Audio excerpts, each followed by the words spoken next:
Ini satu masalah, beli barang stok tak mana sebab tak ada stok.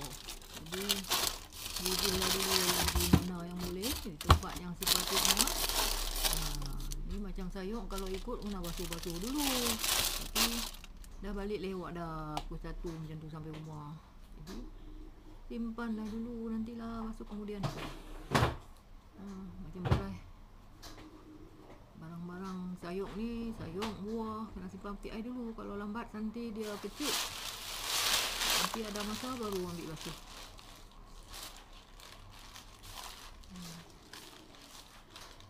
Rumah pun tak kemas.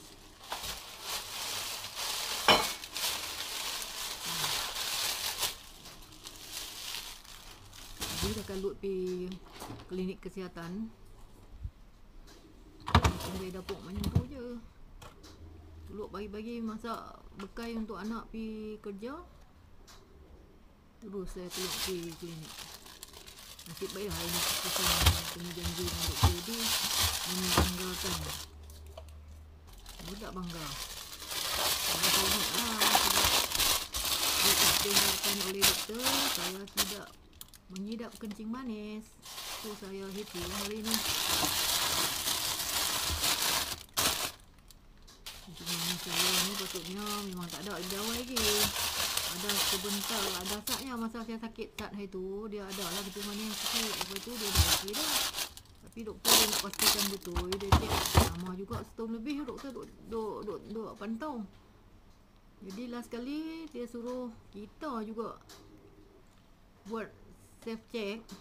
Kalau kita cucuk sendiri lah jari, hujung jari tu cucuk dengan jarum, kita belilah alat-alat dia habis lepas tu jugalah. Cucuk ikut tarikh yang dibagi tu. Hari tu satu hari dia suruh cucuk 3 kali sebelum sarapan.